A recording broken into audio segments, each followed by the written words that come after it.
bonjour, bienvenue à notre réunion de l'Église CCH. Si c'est la première fois que tu nous écoutes de l'année, on veut juste prendre le temps de te souhaiter une bonne année 2021. Aujourd'hui, au programme, nous avons une nouvelle thématique à l'Église CCH en ce début d'année qui est une vie qui compte. On aura une prédication de notre pasteur Laurent et ensuite, on aura un temps de louange. Et on se voit bientôt. Bonjour à tous, très heureux d'être avec vous ce matin. C'est une joie pour moi d'être avec vous pour débuter une nouvelle série qui va s'intituler « Une vie qui compte ». Et on est dans ce deuxième message de l'année 2021. Et on a débuté la semaine dernière, vous avez eu un message de ma part qui s'intitulait « Une année qui compte ». Et c'était en introduction avec cette série-là. Et je suis très heureux de pouvoir entrer dans cette série. Il y a beaucoup de choses que Dieu a mis sur mon cœur. Et j'espère que ça va être une bénédiction pour vous. Et on veut vraiment être défiés à travers cette série à marcher pour Dieu encore plus profondément. Ça, c'est très important. Et le titre de ce premier message de cette série s'intitule « Chercher et connaître Dieu tel qu'il est vraiment ».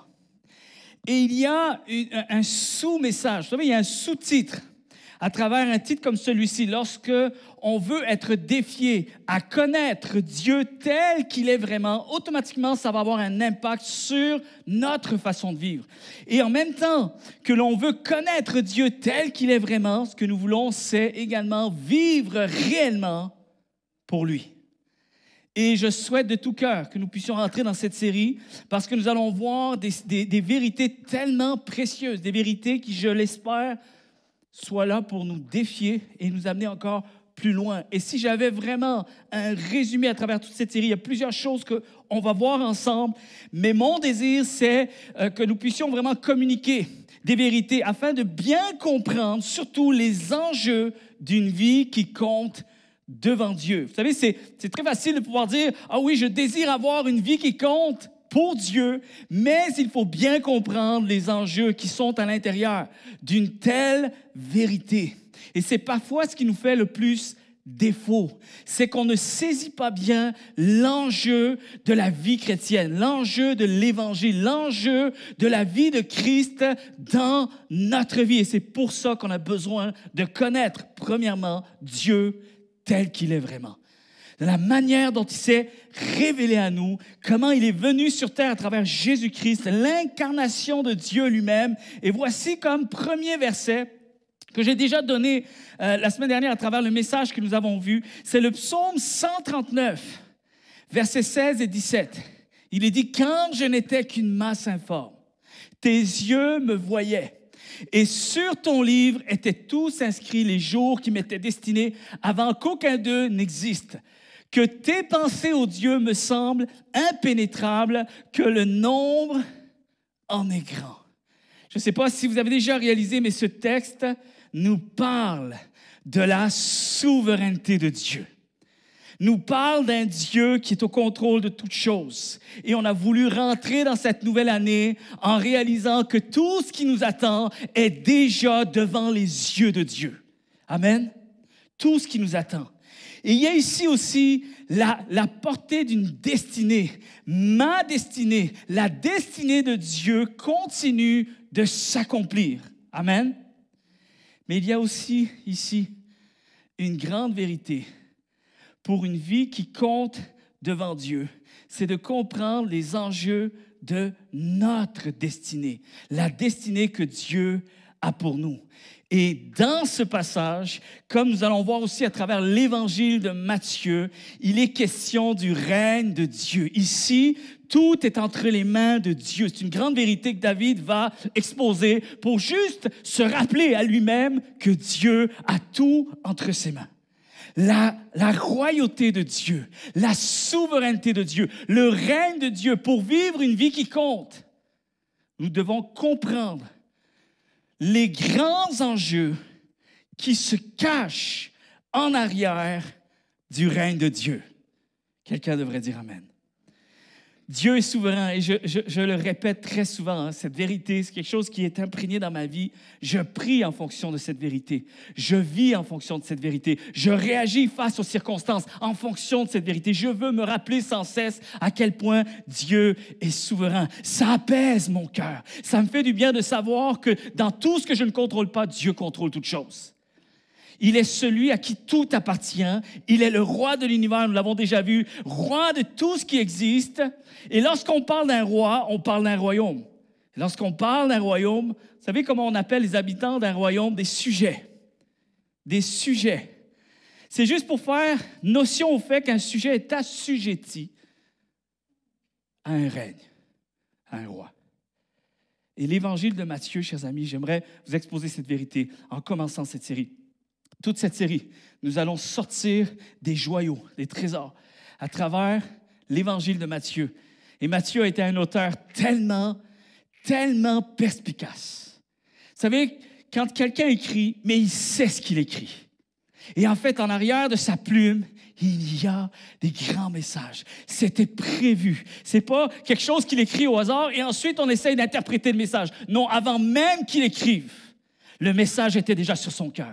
Il y avait une intention. Matthieu a quelque chose de grand à nous dire à propos de la royauté de Dieu.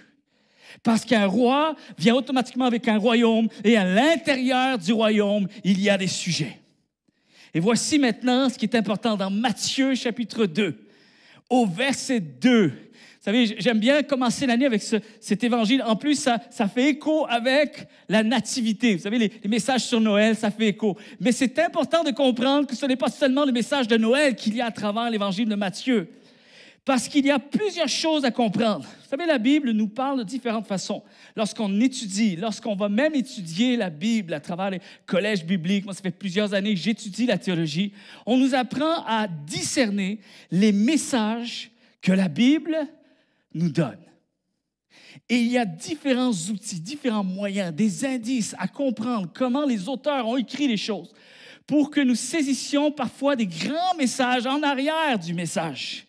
Et parfois, des auteurs incluent des façons d'écrire pour discerner le message à travers des thèmes, des grands thèmes. Je ne sais pas si vous avez déjà réalisé, mais des fois, vous lisez un chapitre et vous avez l'impression que c'est toujours le même thème qui revient dans ce passage. Parfois, il y a cet aspect de répétition.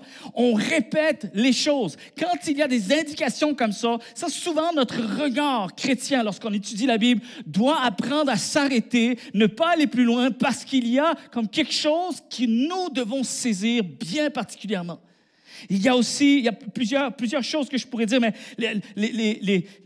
cette nuance de comparaison. On compare deux personnes, on compare deux récits, on compare deux histoires, deux époques, deux événements. Ça aussi, ce sont des choses qui doivent nous interpeller. Et il y a aussi ce qu'on appelle le contraste, ou parfois le paradoxe. Il y a un paradoxe. Il est trop grand, ce paradoxe, pour que je puisse continuer sans discerner quelque chose. Et il faut s'arrêter. Matthieu, lorsqu'il débute son évangile, va utiliser deux choses. Des grands thèmes et de grands contrastes. Et à travers ces deux aspects, des grandes vérités nous sont partagées. C'est très important. Matthieu chapitre 2, verset 2, il y a ce fameux verset, c'est très, très court, et on va s'arrêter là-dessus pour ce message-là, très, très court, où les mages arrivent devant Hérode et ils vont dire, « Où est le roi? Où est le roi? » La royauté. Matthieu frappe très fort comme premier coup. Si tu veux savoir de quoi il s'agit à travers son évangile, il veut nous faire comprendre que Jésus-Christ est roi. Amen. Où est le roi? Et ce qui est fort, c'est que Matthieu aurait pu utiliser toutes sortes d'autres angles pour nous amener l'aspect de la royauté, mais il va choisir l'angle d'Hérode. Il va prendre le roi Hérode et le mettre en contraste avec le roi de l'univers, Jésus-Christ. Restez vraiment bien avec moi, c'est très important. De grandes vérités à travers ce message. La Bible est claire là-dessus. Jésus vient à nous en affirmant qu'il est Dieu et qu'il est le roi sur tout ce qui a été créé. Amen. La Bible nous parle de différentes façons, mais elle nous parle d'un seul message. Et Matthieu commence son histoire avec 2 rois. Et c'est un contraste assez fort pour pouvoir attirer notre attention. Matthieu passe un message extrêmement fort.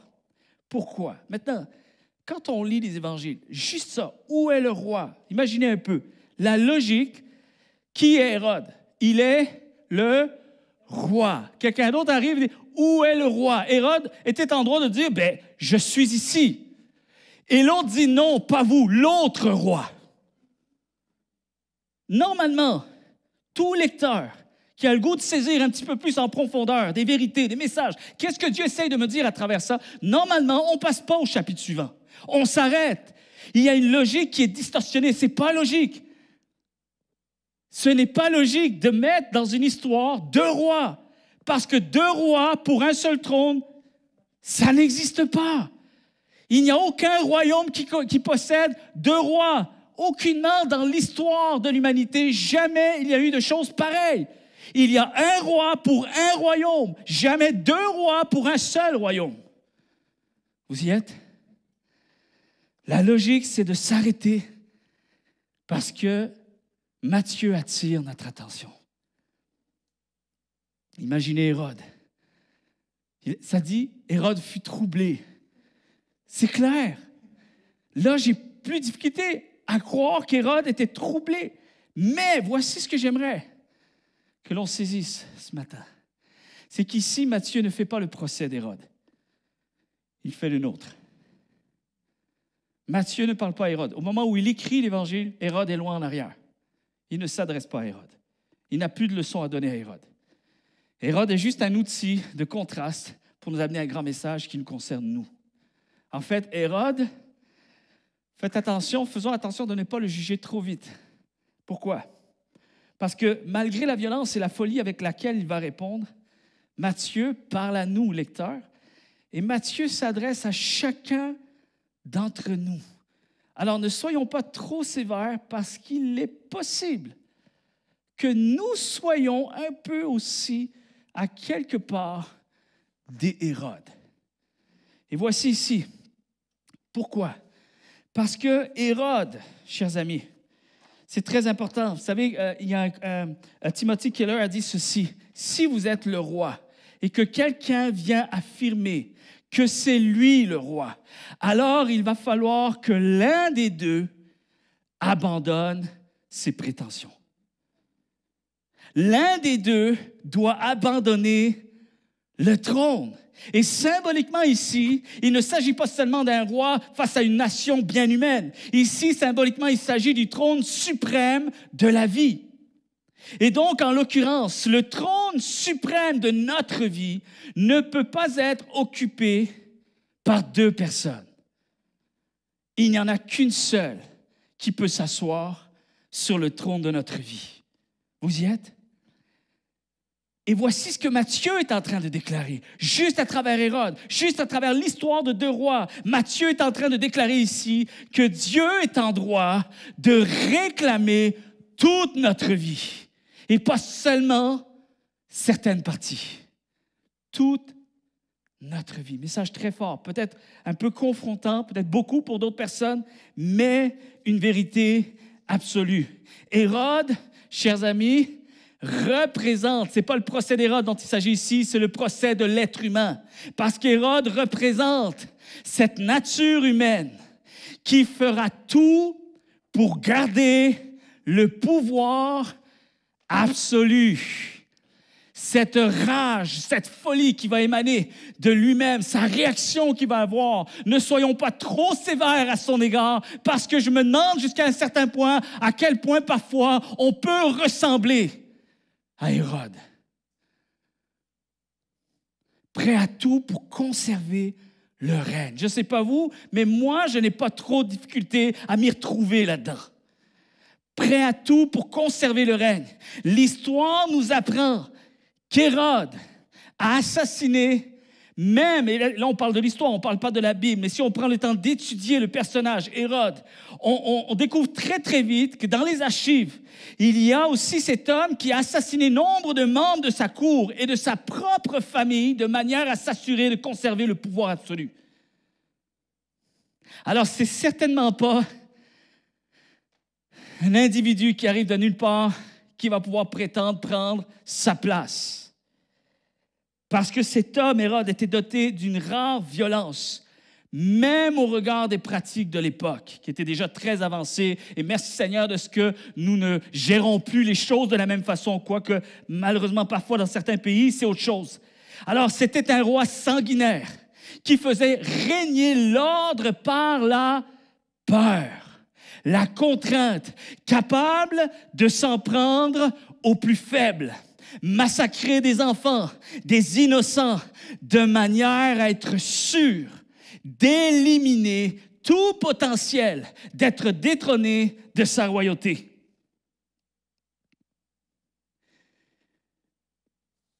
Et lorsqu'il a réalisé qu'il a été dupé par les mages, il se met dans une rage excessive, ne laissant pas un seul survivant sur son passage. Enfin, oui, il y en a eu un survivant, Jésus-Christ. Merci Seigneur. Parce qu'il était prêt à tout pour conserver le pouvoir. Ça, c'était sa vocation de vie. Il faut comprendre ça. L'histoire de la vie, l'histoire de ce monde, l'histoire de la race humaine, l'histoire de notre vie. Chers amis, écoutez bien. C'est l'histoire de deux rois. C'est le grand enjeu de la vie.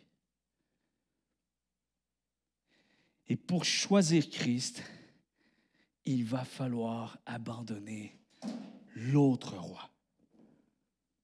Parce que deux rois ne peuvent pas siéger sur un même trône. Si Jésus vient à nous en tant que roi, et la Bible est claire là-dessus, la Bible révèle Jésus-Christ comme étant roi. Dès que nous avons entendu, dès que nous saisissons cette vérité, nous savons qu'il y aura des répercussions sur les choix que nous allons devoir faire. Et l'approche qu'on va devoir adopter pour pouvoir saisir et s'épanouir, être épanoui en Dieu, il va falloir que nous acceptions Jésus-Christ, oui, mais Jésus-Christ comme étant le roi. Et la réaction d'Hérode face à Dieu pourrait être, en quelque sorte, celle de chacun d'entre nous. La Bible nous enseigne, chers amis, que la source du mal se trouve dans le cœur de chaque homme. Pas seulement dans le cœur d'Hérode, pas seulement dans le cœur de ceux qui sont plus excessifs, qui sont dans une position d'influence. Non, la source du mal est dans le cœur de chaque être humain. Et j'aimerais vous dire ceci, l'être humain est capable du pire. La Bible nous rappelle qu'elle est justement comme un miroir. Quand tu lis la Bible, tu es supposé saisir que ce livre est comme un miroir. Elle te parle de toi, elle parle de moi. Il s'agit de toi et moi, il s'agit de moi. Amen. Le point ici, c'est que Matthieu est intentionnel.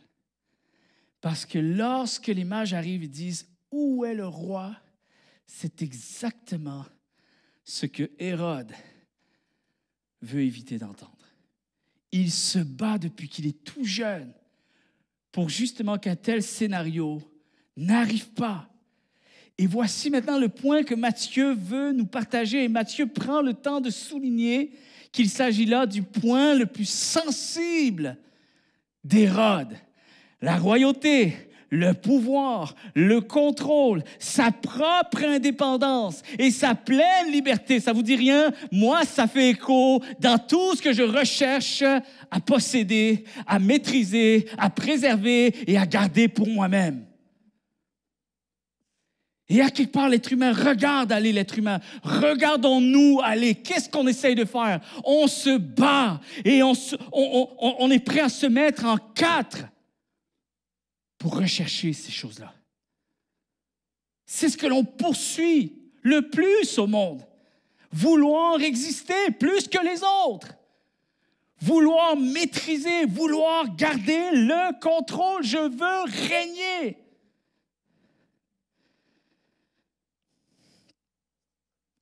Ne nous méprenons pas, chers amis, parce que si nous n'avons pas compris qu'il s'agit de nous ici, peut-être que ça veut dire que nous n'avons pas encore bien compris l'Évangile. L'Évangile, c'est l'histoire de deux rois. Amen. Il y a un choix. Et il y a cette réalité à comprendre. Le domaine le plus sensible. Matthieu prend comme exemple le domaine le plus sensible dans la vie d'Hérode. Pourquoi fait-il ça? Pour faire écho au fait que Jésus fera la même chose par la suite. Vous savez ce que Jésus a déclaré? Écoutez bien ceci. Jésus prendra comme exemple un domaine très sensible, pour ne pas dire même révoltant chez l'être humain, lorsqu'il va déclarer dans Luc chapitre 14 et verset 26, écoutez bien, « Si quelqu'un vient à moi sans me préférer à son père, à sa mère, à sa femme, à ses enfants, ses frères et ses sœurs, et même à sa propre vie, il ne peut être mon disciple. » En fait, c'est comme s'il disait, je ne peux pas être son roi, je ne suis pas encore son roi. Et ici, ça peut être quand même très choquant, très révoltant, parce que Jésus prend comme exemple un domaine très sensible. Mais pourquoi le fait-il? Il vient ici, en fait, ici, ce n'est pas un commandement à détester sa propre famille en passant. Mais il nous demande plutôt de faire en sorte que notre allégeance en son nom soit en priorité de toute chose. En d'autres termes, il vient réclamer ici et remuer nos sentiments les plus forts. Il vient chercher ce qu'il y a de plus précieux en nous, tout comme Matthieu a fait exprès. Voici ce qui arrive. Où est le roi? Et qu'est-ce que tu viens de me dire là? C'est tout ce qu'il recherche à poursuivre depuis qu'il est tout jeune. C'est le point le plus sensible d'Hérode. Et maintenant, à travers cet exemple-là, le message de l'Évangile vient réclamer tout ce qu'il y a de plus profond en nous, tout ce qu'il y a de plus précieux, tout ce que nous chérissons le plus. Même cela appartient à Dieu maintenant. Amen. Nos rêves les plus grands, nos sentiments les plus forts, ce que nous chérissons le plus au monde. L'Évangile vient remuer toutes ces choses-là pour montrer que Jésus est plus important et au-dessus de ce que nous aimons le plus. Amen. C'est une série qui va nous défier, je vous l'ai dit, et je souhaite vraiment que nous saisissions cette vérité avec beaucoup d'encouragement. Parce que, à travers ce message, il y a aussi tout un contraste face à la grâce de Dieu, chers amis. Parce que Dieu n'est pas comme Hérode. Et ça va être quelque chose que je vais partager plus tard. Mais une des choses ici, c'est que des fois, on va prendre l'exemple de Hérode. Et là, on prend un personnage emblématique qui est dans les extrêmes. Alors, des fois, on arrive difficilement à s'identifier à Hérode. C'est pour ça que Matthieu joue encore avec les contrastes. Alors, quand il parle d'Hérode, il parle aussi de Joseph. Avez-vous remarqué? Joseph, Hérode, Joseph. Ce contraste, deux personnes. Et il y a tellement de similitudes, c'est un contraste tellement grand, donc il prend deux opposés, mais la vérité est la même. L'enjeu est le même. Le test est le même. Il y a ce contraste immédiat avec Joseph. Dans Matthieu chapitre 1er, vous lirez entre le verset 18 et le verset 24. Matthieu passe à la personne de Joseph. Plus doux, pas de casier judiciaire, tout parfait. Personnalité sans faille. Et finalement, pour montrer que l'enjeu est le même. Parce que Joseph va se voir passer le test de son allégeance. Le test est le même pour tout le monde. Jusqu'où va-t-il être prêt à aller pour Dieu? Quand il va apprendre finalement que la trajectoire de sa vie a été modifiée. quand il va apprendre quelque chose, ça, il ne s'y attendait pas. Il n'est même pas marié encore, il n'a même pas eu de relation sexuelle et sa fiancée est enceinte par la vertu du Saint-Esprit. Et la Bible dit quoi? Que Joseph prévoit rompre secrètement. Vous avez vu le contraste? Hérode fait tout en plein jour. Un grand décret, on va massacrer tout le monde. Hors de question que nous allions dans cette direction. Joseph, lui, subtilement, je vais trouver le moyen de sortir comme un gentil jeune homme de cette histoire. Je vais rompre secrètement. Mais, en quelque sorte, tu refuses également d'aller dans la direction que Dieu a pour toi. Alors, le test de ton allégeance, et Joseph le savait très bien, il y avait un choix à faire. C'est soit je romps secrètement, je gagne la faveur aux yeux des autres, ma réputation, mon honneur, ma royauté, je garde le pouvoir, je continue à aller dans la trajectoire que je veux, mais je sais très bien que Dieu ne sera pas avec moi sur le chemin. Est-ce que Dieu est roi de ma vie ou non? Jusqu'où allait-il être prêt à aller pour Dieu? Dieu était-il réellement roi? Amen. Est-ce que Dieu régnait dans sa vie? Est-ce qu'il régnait en tout temps ou seulement quand les circonstances l'arrangeaient? Elle est là. Quand je dis à Dieu, Seigneur, tu es mon roi, eh bien, je continue à dire qu'il est mon roi, même dans les choses qui me rendent inconfortable. Moi, j'aurais fait les choses autrement. Je pourrais faire les choses autrement. Mais Seigneur, tu es mon roi. Est-ce que Dieu va continuer à être mon roi, même quand les conditions ne m'avantagent pas? Est-ce que seulement Dieu sera mon roi quand ça sera profitable? Qu'en est-il, chers amis? Et je pose la question, et je me pose la question. C'est peut-être un message dur, mais c'est en même temps une grande vérité. Qu'en est-il de mon allégeance à Dieu lorsque les situations se bousculent? Quand il faut mettre de côté nos plans, nos réputations, notre argent, nos propres ambitions, nos attentes, nos prédictions, qu'en est-il? Sommes-nous prêts, chers amis, à croire au Dieu, écoutez bien ce que je vais vous dire, de la Bible, et pas le Dieu que j'aimerais qu'il soit? Je sais que ça peut être un message très confrontant, très difficile, mais en même temps tellement libérateur. Joseph a dû répondre à cette question en laissant de côté ses émotions, croire au Dieu de la Bible, même quand sa vie et son avenir en dépendaient. Même quand ses plans étaient remués, et même lorsqu'il va falloir qu'il marche comme un seul homme, quitté, sans aucune aide extérieure, sans l'appui des autres. Ça, c'est très important. Loin des meilleures conditions de vie. La Bible dit que Jésus est roi. Amen. La Bible dit que Jésus est roi. Sommes-nous prêts à vivre au cœur de cette vérité dans tout ce qui devra s'enchaîner dans notre vie? Est-ce que notre déclaration de foi reflète notre mode de vie? Est-ce que nous sommes vraiment au même diapason que ce que nous disons croire? Je crois en Dieu. Je crois qu'il est mon Dieu. Alors, ça veut dire que nous sommes en train de déclarer, je crois également qu'il règne sur toute ma vie. Je le laisse régner sur toute ma vie. C'est la plus belle forme de confiance que je peux offrir à Dieu, cette mesure de foi que dans tout ce qui va s'enchaîner dans ma vie, je continuerai à déclarer que Jésus est roi de toute ma vie. Amen.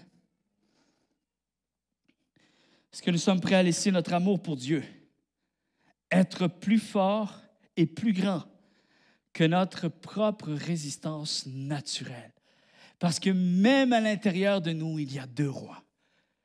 Et ça dépend lequel vous allez vouloir et nous allons vouloir alimenter.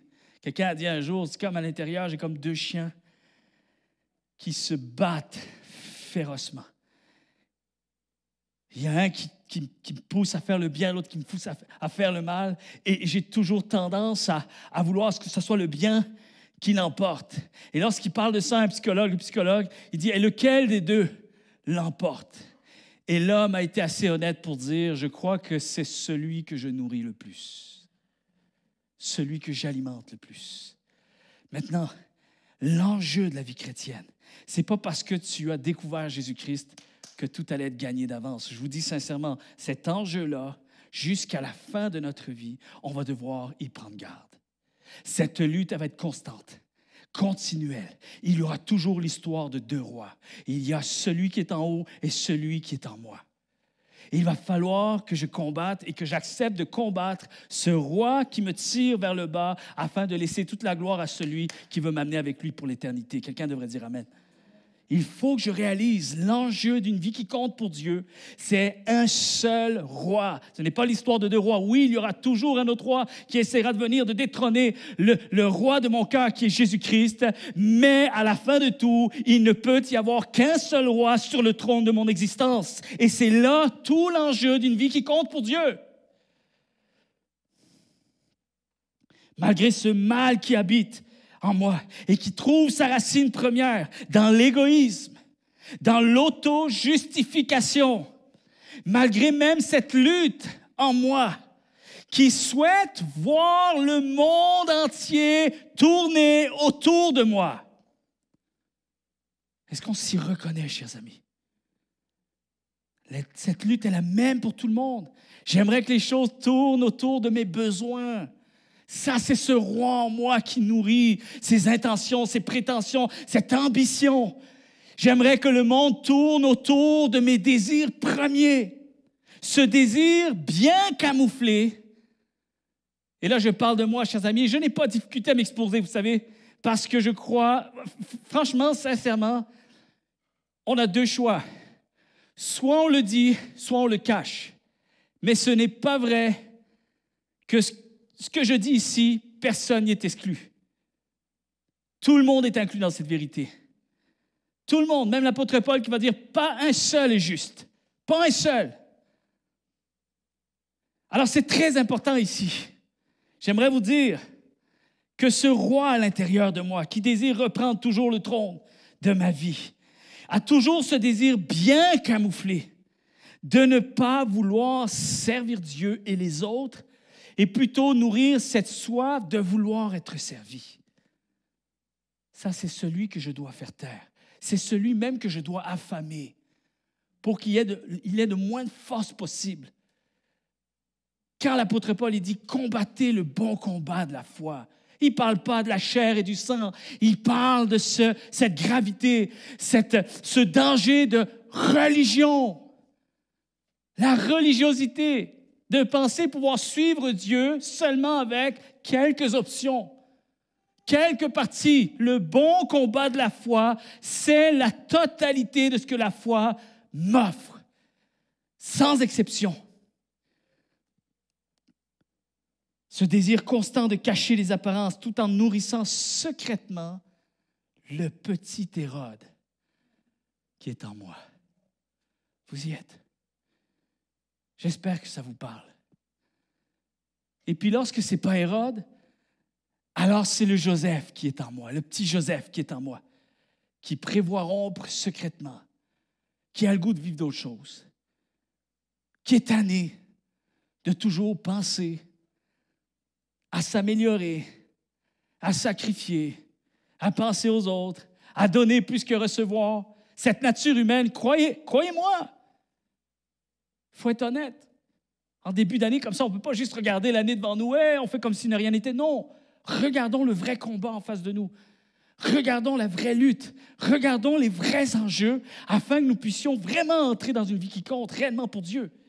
Mais il est temps que l'on fasse face vraiment à ce qui est vrai. Ce petit Joseph qui prévoit rompre secrètement à l'intérieur de moi, filer en douce, bien dissimulé derrière ma fausse modestie et camouflant ce Hérode qui veut régner, Un Joseph qui tente de rectifier le tir par lui-même, qui veut reprendre les choses en main, qui aurait aimé prévoir les choses à l'avance ou les choses autrement, garder même sa dignité face aux autres. Parce qu'en réalité, chacun de nous veut diriger lui-même sa propre vie. Vous y êtes? Quelqu'un a dit un jour ceci, qu'il y a dans le cœur humain une haine de tout ce qui réclame la souveraineté sur lui. Il y a une réticence. La réticence d'une allégeance suprême. Une allégeance, je suis d'accord, suprême, ça me dérange plus. Et en fait, tout ce que je désire, c'est offrir à Dieu mon adoration absolue. Amen. Mon adoration absolue. Une vie qui compte consiste à chercher Dieu et vouloir le connaître tel qu'il est vraiment. Amen. Et je veux juste vous dire une chose. Ce message, on va le terminer de manière bien spécifique aujourd'hui. Mais vous ne pouvez pas écouter seulement ce message sans écouter celui qui va suivre la semaine prochaine. C'est un message en 2 parties parce que vous n'avez que la moitié d'une vérité ici. Et surtout, vous n'avez pas toute la réponse. Vous n'avez pas toutes les solutions. Il faut bien saisir aussi l'enjeu de la réponse que Dieu m'appelle à formuler. La manière dont je vais rentrer dans le règne de Dieu, ça c'est tout aussi important. De concevoir le règne de Dieu, comment je le conçois, c'est une chose. Comment j'y entre, c'en est une autre. Et c'est très important. Alors, restez avec moi au moins pour les 2 premiers messages. Cette série va vraiment être là pour nous amener encore plus loin avec Dieu et surtout avec cette notion de nous encourager. Mais une vie qui compte consiste à chercher Dieu et vouloir le connaître tel qu'il est vraiment. Une vie qui compte, c'est vivre pour lui avec une adoration absolue. Est-ce que c'est possible? C'est possible. Et vous allez comprendre ça encore la semaine prochaine. Mais il y a cette allégeance suprême dont je dois aujourd'hui m'engager à déployer devant mon Dieu. Amen. Vous savez, beaucoup cherchent Dieu, mais malheureusement, ils recherchent plus à des chercheurs d'or. Vous savez, ces fameux chercheurs d'or qui cherchent, dont les intérêts ne vont qu'au bien-être personnel. Ce que je veux, c'est m'enrichir. Ce que je veux, c'est avoir un confort encore plus grand, la santé, la réussite. Et voyez-vous, le gros souci avec ceci, c'est que les chercheurs d'or sont des chercheurs de courte durée. Je refuse d'être un chercheur de courte durée. Je vous dis sincèrement, ça fait 23 ans maintenant que j'ai accepté d'être un chercheur de longue durée. Amen. Vous savez ce qui différencie chercheurs de longue durée aux chercheurs de courte durée? Le problème, c'est qu'avec les chercheurs de courte durée, c'est que lorsque les choses ne sont pas conformes à leurs attentes et que les événements ne tournent pas à leur avantage et que même leurs prières ne sont pas répondues selon leurs demandes, on cesse de chercher. Et si je déclare que mon allégeance, elle est suprême devant Dieu, alors je dis, Seigneur, tu es mon roi sur la totalité de ce qui arrivera. Amen. La totalité de ce qui arrivera. Romains chapitre 3, verset 10 dit, il n'y a pas de juste, pas même un seul. Aucun n'est intelligent, aucun ne cherche Dieu. C'est quand même encore fort, vous savez, on pourrait le rallier dans la liste des messages révoltants, quelque part. Mais voyons donc, je cherche Dieu. Pourtant, on pourrait dire, je cherche Dieu moi-même. Je peux me considérer comme quelqu'un qui cherche Dieu. Je désire le connaître davantage. Et pourtant, l'apôtre Paul me dit pas, tu ne cherches pas Dieu. C'est particulier. Et voici ce qu'il faut comprendre et ne pas interpréter les choses faussement. Paul ici fait remarquer qu'on peut rechercher Dieu, en fait, tel qu'on souhaite qu'il soit, les chercheurs d'or. Je cherche, mais je veux surtout trouver ce que je m'attends à trouver. Et ne pas chercher Dieu tel qu'il est vraiment. Et il faut transférer de catégorie. Seigneur, je veux être de ceux et celles qui te cherchent tel que tu es vraiment. C'est-à-dire que je ne vais pas inventer une autre Bible. Je ne vais pas écrire une autre histoire. Je vais prendre celle qui existe, la seule et l'unique. Et je vais tout faire pour entrer dans ces vérités, sachant que tu vas m'aider pour y entrer, parce que personne ne peut entrer dans les vérités divines sans que la grâce de Dieu nous soit accordée. Mais je refuse une autre histoire. Je refuse d'inventer d'autres vérités. juste parce qu'elles vont cadrer un petit peu mieux avec mes attentes et surtout, elles vont cadrer avec mon trône à moi, avec ma royauté, avec mon règne à moi. Alors, vivre le bon combat de la foi, c'est éviter d'être religieux. Amen. Je vais demander à Gershon de bien vouloir me rejoindre, s'il te plaît. Commencez à jouer du piano, merci. Vous savez, lorsque le peuple d'Israël faisait face à des exigences de Dieu qui faisaient moins leur affaire, vous remarquez les réactions qu'il y avait? On créait une autre alternative. La fameuse histoire du veau d'or, c'est trop long, trop compliqué, ça demande trop, on va se créer un Dieu à notre image. Vous êtes là? Et ça, c'est l'instinct typique de la nature humaine. On a tendance à vouloir se créer des alternatives, d'autres options, d'autres chemins, en espérant pouvoir atterrir à la même destination. Vous savez, de créer une seconde édition de Dieu, une seconde copie. Mais malheureusement, il faut être honnête, cette copie est falsifiée, donc c'est une fausse copie. C'est une fausse copie. On ne peut pas l'inclure dans la vraie histoire de Dieu. Vous savez qu'il y a plusieurs épîtres qui ont été écrits au début du siècle. Et beaucoup d'auteurs essayaient de dissimuler, de prendre le nom des auteurs de la Bible, des vrais apôtres, des témoins oculaires qui étaient là.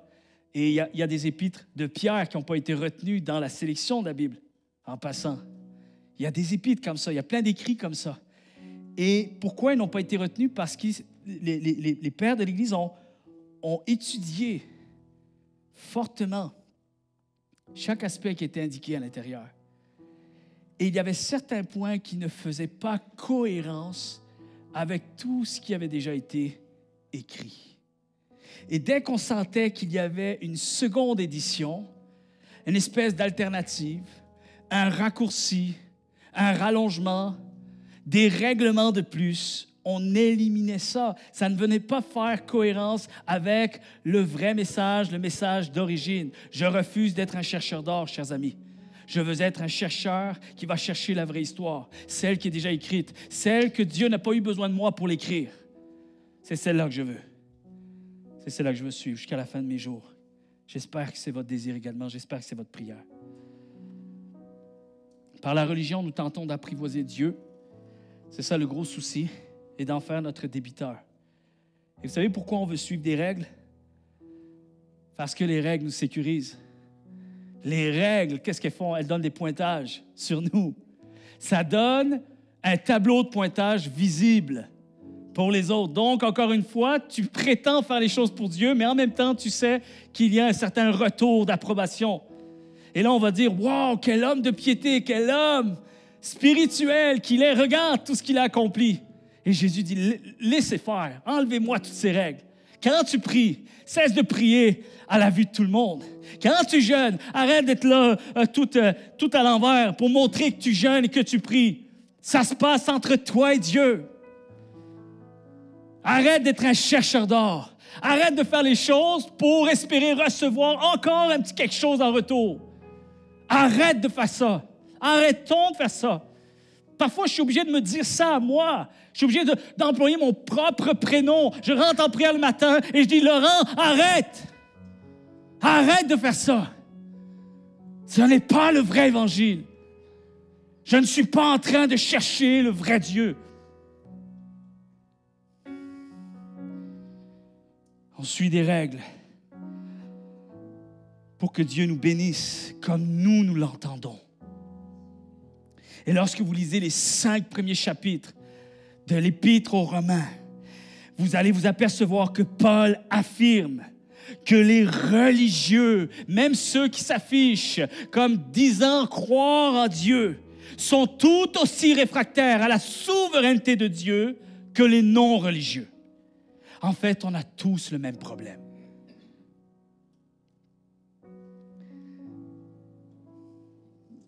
J'ai eu une grand-mère qui était chrétienne, alors que je ne l'étais pas encore. Et j'avais 14 ans, et ma famille s'était convertie, là, c'était incroyable. Tout le monde donnait sa vie au Seigneur, il y avait des choses extraordinaires. Dieu avait fait des miracles extraordinaires. Et ça avait commencé avec mon grand frère, Christophe. Et moi, je me sentais très, très mal de ne pas prendre de décision pour Dieu dans cette maison-là. Parce que je voyais tout le monde qui expérimentait des choses avec Dieu. Et souvent, il y avait un peu cette pression-là. Tu sais. Puis, hey, toi, qu'est-ce que t'attends pour te donner à Dieu? Tout ça, j'avais 14 ans, je trouvais ça ridicule un peu, puis tout ça. Et tellement que j'étais orgueilleux que je faisais exprès, tu sais, j'étais comme provocateur un peu. Tu sais, je faisais exprès de leur montrer que j'étais encore moins intéressé que ce que je l'étais réellement. Tu sais, je voulais juste pas leur montrer que je pouvais être intéressé de temps en temps. Alors, je voulais juste comme les embêter un peu avec ça. Et ça les révoltait, ça les enrageait. Puis ils continuaient à prier pour moi. Quoique ça a eu du bon. Peut-être que ça m'a aidé finalement.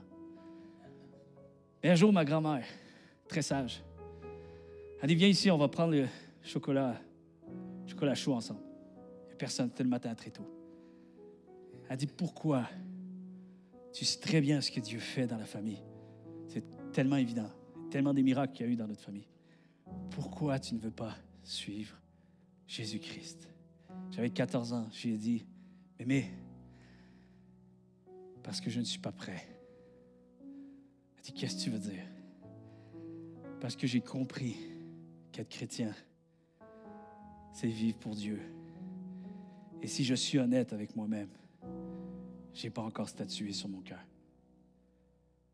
Et il est hors de question que je fasse semblant avec une si grande vérité. Alors, si tu veux prier pour moi, et je me souviens, ma grand-mère, elle pleurait. Si tu veux prier pour moi, prie pour que Dieu épanche mon cœur afin que je sois prêt. Parce que le jour où je vais me donner au Seigneur, ça sera pour vivre pour ce qu'il est vraiment. Mais là, je n'y arrive pas. Alors, je ne prendrai pas de décision. Et ma grand-mère, plus tard, et quelques années avant qu'elle décède, donc ça faisait longtemps que j'étais chrétien, là, j'étais pasteur aussi. Et un jour, elle m'a demandé de venir dans sa chambre. Elle m'a dit, est-ce que tu te souviens de cette discussion qu'on a eue ensemble? J'ai dit oui. Je suis ému, excusez-moi. J'ai dit oui. Elle dit, je ne t'ai jamais plus embêté avec ça. Parce que j'ai toujours su que c'était une question de temps. Parce que j'ai compris ce jour-là que tu avais compris qui était Dieu. Chers amis, est-ce qu'on peut juste fermer nos yeux? On va chanter un chant qui déclare « Je vis pour t'adorer. Je suis né pour t'adorer. Je suis né pour te donner toute mon allégeance. » Est-ce qu'on peut ce matin se mettre à cœur, avec un cœur honnête devant Dieu? Est-ce qu'on peut rechercher le vrai Dieu, le Dieu de la Bible, le Dieu qui est roi sur l'univers? Est-ce qu'on peut juste se placer devant Dieu avec ce désir qu'il devienne le véritable centre de ma vie tout entière? Seigneur, je déclare que tu es mon Créateur. Et Seigneur, je veux te donner toute ma vie aujourd'hui. Seigneur, mon cœur entend cette phrase qui dit « Où est le roi? » Et je veux répondre, le roi de l'univers est dans mon cœur. Il est dans mon cœur, il n'est pas ailleurs. Il n'y a qu'un seul roi. Je désire vivre pour un seul roi. Seigneur, épanche mon cœur.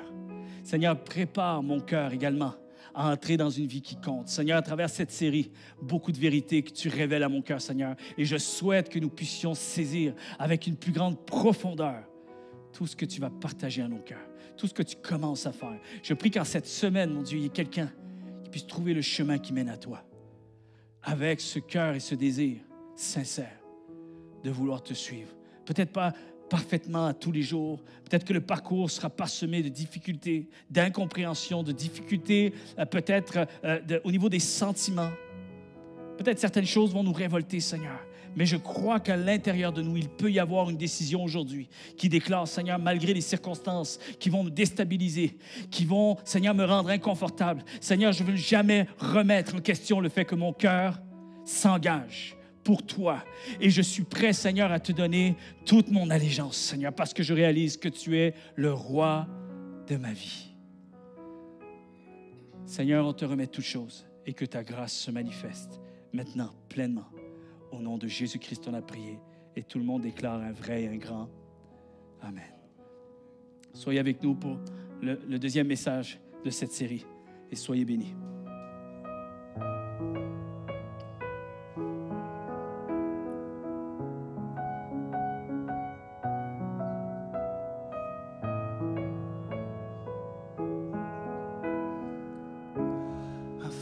premiers mots, tu me connaissais déjà. Oui, tu es si bon envers moi.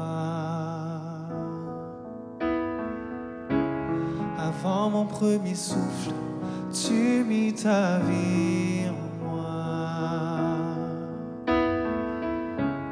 Oui, tu es si tendre envers moi. Oh, l'amour renversant, extravagant, infini de Dieu.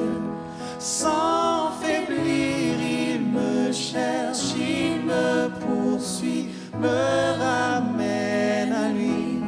Je suis indigne et sans mérite, mais pour moi tu t'es livré. Oh, l'amour renversant, extravagant, infini de Dieu. Oh, oh, oh.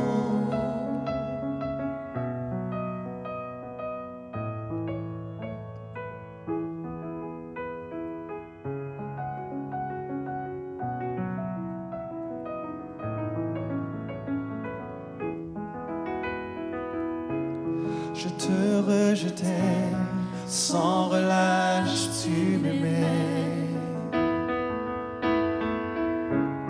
Oui, tu es si bon envers moi.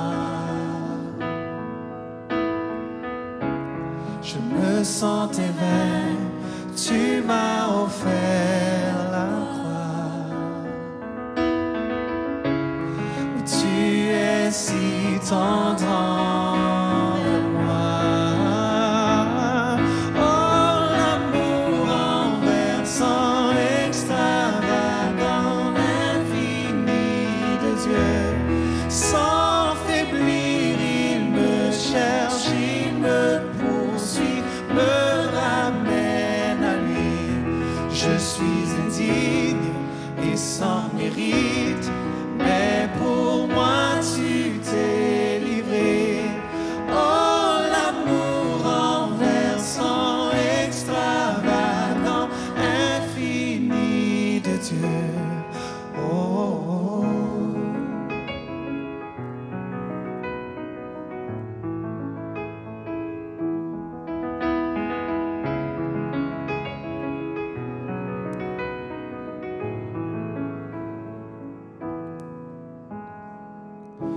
Aucune ombre n'est trop sombre, ni mon trop élevé pour que tu me cherches. Aucun mur ne peut résister, ni mensonge tenir, sans fin tu me cherches.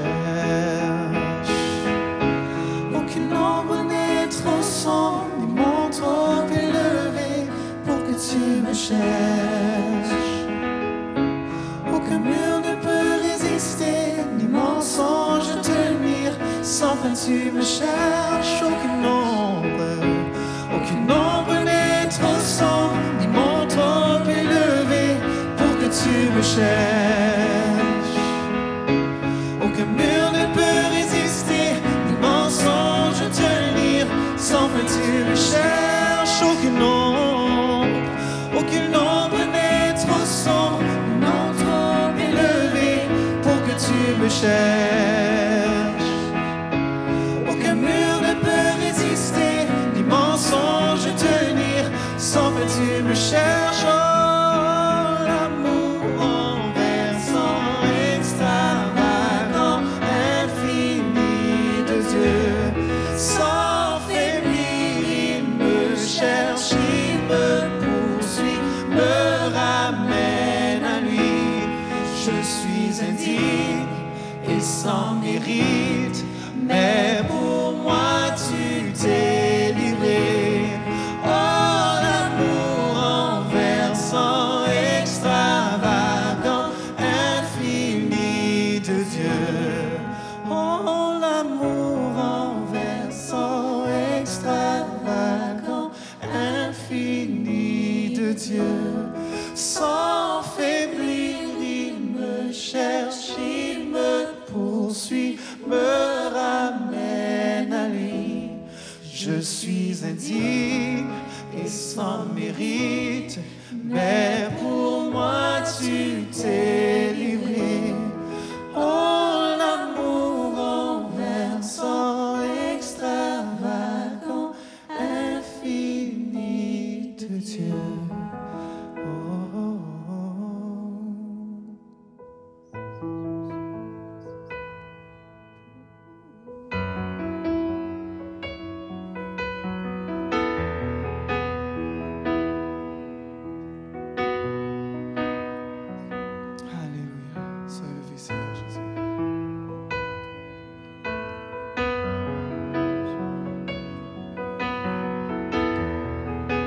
Pour t'adorer, Seigneur Jésus.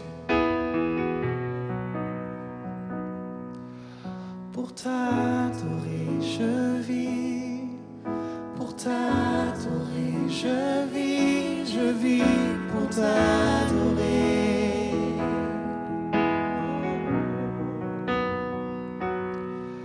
Pour t'adorer, je vis. Pour t'adorer, je vis. Je vis pour t'adorer,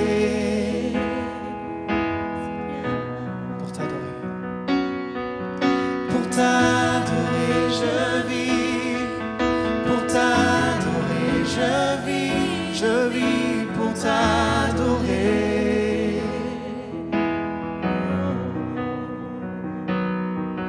pour t'adorer, je vis, pour t'adorer, je vis pour t'adorer. Oh, oh, oh, oh, oh,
Saint-Esprit qui donne vie, ranime en moi ce feu pour toi.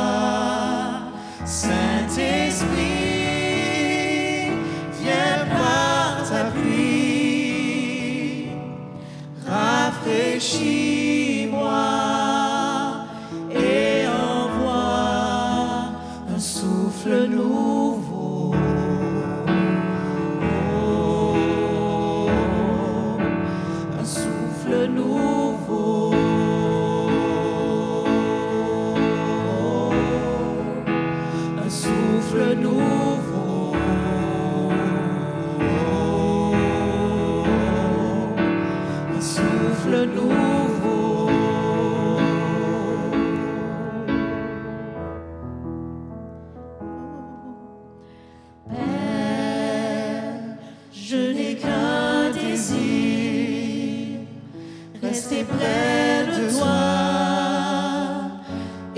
écouter ta voix.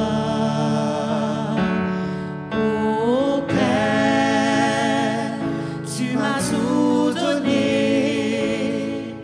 et c'est à tes pieds que je veux rester. Saint-Esprit qui donne vie, ranime en moi ce feu pour toi. Saint-Esprit,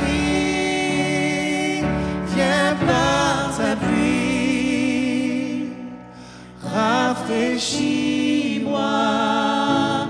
et envoie Saint-Esprit, Saint-Esprit qui donne vie,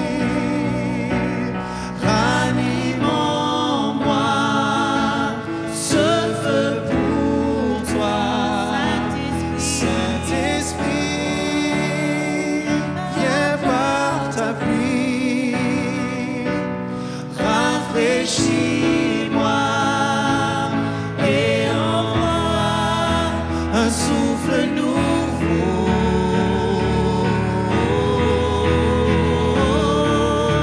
un souffle nouveau,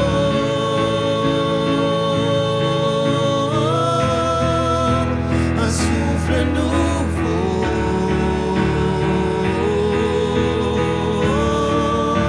un souffle nouveau,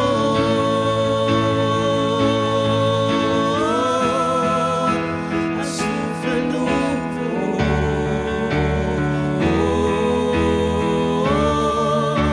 un souffle nouveau,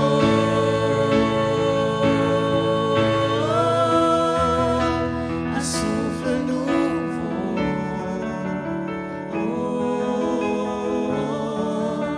un souffle nouveau.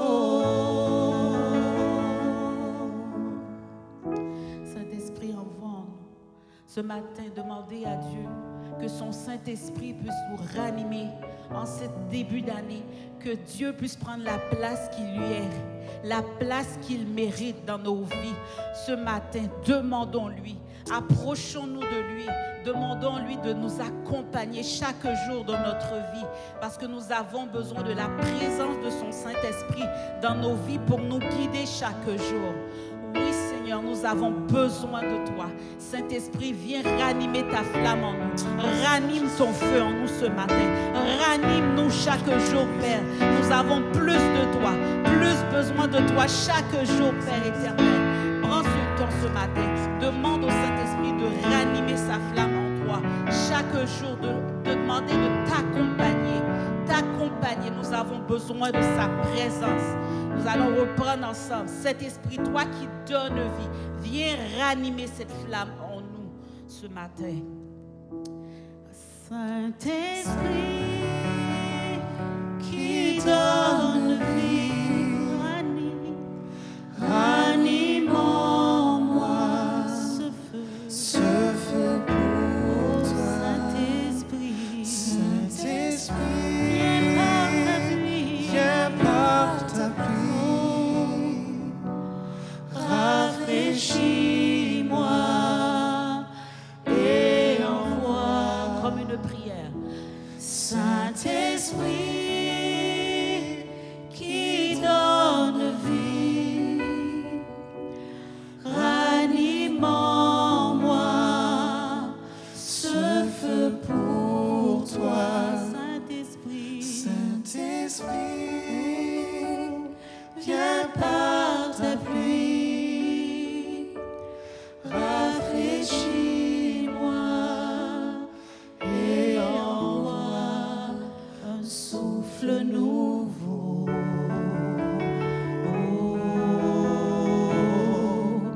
Un souffle nouveau.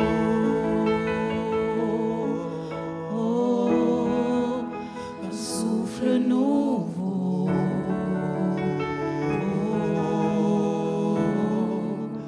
Un souffle nouveau.